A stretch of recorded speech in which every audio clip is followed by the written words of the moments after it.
তো কি অবস্থা সবার? কিছুদিন ধরে দেখছি সোশ্যাল মিডিয়াতে তোলপাড় Faisal versus Omar on fire. এবারের কন্ট্রোভার্সি এর কাহিনীটা কি, কে আসল অপরাধী, পড়তে বিচার।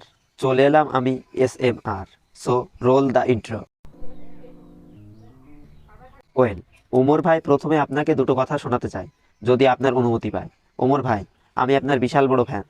আমি আপনার ব্যাড ব্রাদার চ্যানেলের প্রথম থেকে আপনার একজন নিয়মিত সাবস্ক্রাইবার। আমার ওই সময় ফোন ছিল না, কিন্তু আমি আপনার সব ভিডিওগুলো বাপ না হয় বন্ধুদের ফোনে দেখতাম। এই যে আমি আপনার এত বড় ফ্যান, তাই আমি আপনাকে একটা পরামর্শ দিতে চাই। মরুভূমির উট যেমন সাইবেরিয়ায় বাসে না, সাইবেরিয়ার বল্গা হরিণ ও মরুভূমিতে বাসে না। পানির মাছকে যেমন ডাঙায় রাখা যায় না, মানুষকে যদি পানির নিচে বাস করতে দেওয়া হয় তবে কি হবে বলেন তো?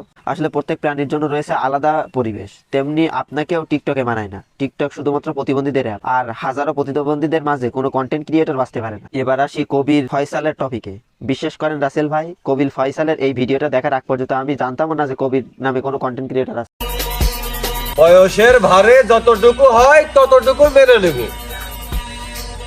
বাড়াবাড়ি করলে আপনি যেই হন। কিন্তু এই ভিডিওটা দেখার পর থেকে আমি কবিরের রীতিমতো ফ্যান হতে শুরু করি। তবে কবির ওমর কন্ট্রোভার্সি শুরু হয় ওমর এর এই ভিডিও আপলোডের পর থেকে। এক একটা টেডি শার্ট 400 থেকে 500 টাকা, কিনতে না পারলেই বস্তি কাকা। বর্তমানে টেডির ভিডিও ট্রেন্ডিং এ চলতেছে, তাই ওমর ভাই ও টেডি শার্ট পরে দুটো ভিডিও বানায়। তবে এই ভিডিওতে ওমর কবিরকে মেনশন করে কোনো কথা বলেছে বললে তো আমার মনে হয় না। তবে ওমর বস্তির কথা বললে কবির ভাই এর যদি গায়ে লাগে তবে সত্যি কি আপনি, যাক বাদ দেই ওসব টপিক। এরপর কবির ওমরকে মেনশন করে এই ভিডিও বানায়। টেডি শার্ট পরলে সাপরি, সেম ড্রেস আপ করলে গ্রামের খালাতো ভাই, একটু চুল কাটা এলোমেলো হলে টোকাই। না ভাই, তোমাদের মতো এত স্মার্ট হ্যান্ডসাম ছেলে পেলে থাকতে শাহরুখ খান সালমান খান নায়ক হয় কিভাবে? যাতে কিছুটা হলে কন্ট্রোভার্সির গন্ধ পাচ্ছি। এরপর শুরু হয় ওমর কবির কাদা ছড়াছড়ি। এতদিন তো অনেকেই ছিল, পারলে তুমি এখন চেষ্টা করতে পারো।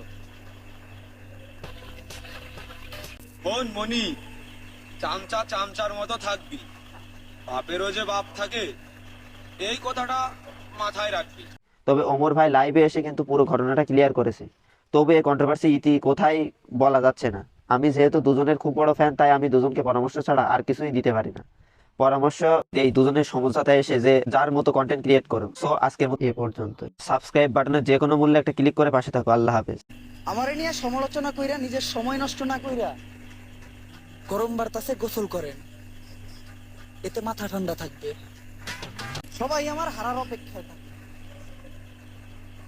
তাই তো আমার জিততে এত ভালো লাগে।